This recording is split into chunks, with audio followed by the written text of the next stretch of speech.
Guys আজকে ইলিশ মাছ করব বেগুন দিয়ে পাতলা ঝোল। তো চলো তোমরা সাথে থাকো।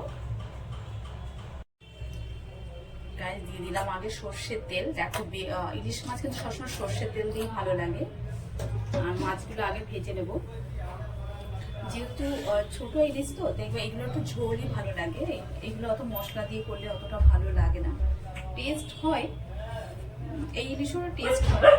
তো ওই জন্য মনে দেখো সবসময় কিন্তু অনেকে আছে, আমি নিজেও যেমন সবসময় মশলা কিন্তু ভালোবাসি না, একটু পাতলা ঝোল ভালোবাসি। ওই জন্য বেগুন দিয়ে পাতলা ঝোল করছি আজকে।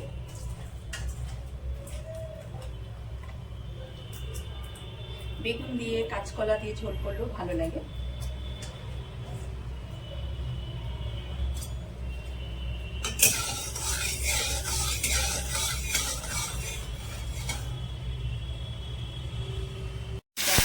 মাছগুলো সব ভেজে নেবো। ইলিশ মাছের মাথা কিন্তু ভালোই লাগে, সে ছোটো ইলিশ হোক আর বড় ইলিশ হোক, আমি কিন্তু খুব ভালোবাসি। আর আমার বড় মাছের আজকে ছোটো ইলিশ দেখে আম ছিল না, বলে ছোটো ছোটো ইলিশ। তো আমি বললাম যে তুমি ছোটো ইলিশ হোক আর যাই হোক তুমি নিয়ে আসো, ছোটো ইলিশও কিন্তু ভালো লাগে, কিন্তু ছোটো ইলিশের টেস্ট কিন্তু ভালো।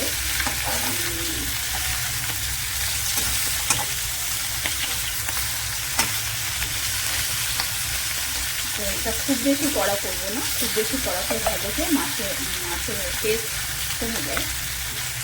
দেখো আমার মির্জাটা যেমন ভাজা হয়েছে একটু লাল হয়েছে, ঠিক এরকমই থাকবে। এবার দেখো এই মাছের তেলে বেগুনগুলো ভেজে নেবো। বেগুনে আমি নুন হলুদ আগে মিশিয়ে নিয়েছিলাম, ভালো করে মাখিয়ে নিয়েছিলাম।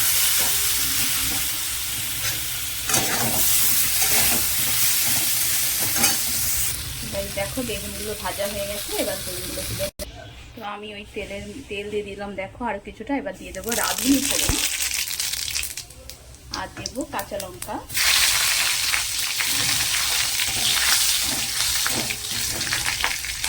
আর কিছু দেবো না এর মধ্যে। এবার দিয়ে দেবো বেগুনগুলো, একটুখানি নুন হলুদ দিয়ে দেবো এর মধ্যে। গাড়ি দেখো দিয়ে দিচ্ছি এর মতো জল। এবার বেগুনগুলো এর মধ্যে দিয়ে দেবো।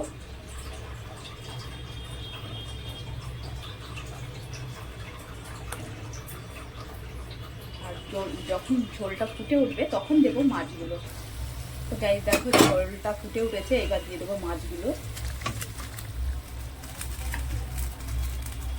তো এই ঝোলটা কিন্তু দেখো এরকম পাতলা দেখাচ্ছে, কিন্তু বেগুনটা যখন সেদ্ধ হয়ে যাবে না ঝোলটা তখন ঘন হয়ে আসবে।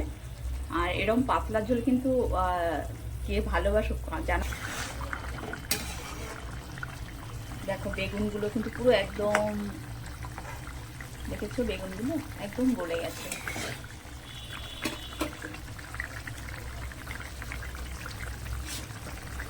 তো অবশ্যই জানিও কেমন, কে কিরম পাতলা ঝোল ভালোবাসো। ক্যামেরায় হয়তো কালারটা ভালো আসছে না, এটা একটু হালকা।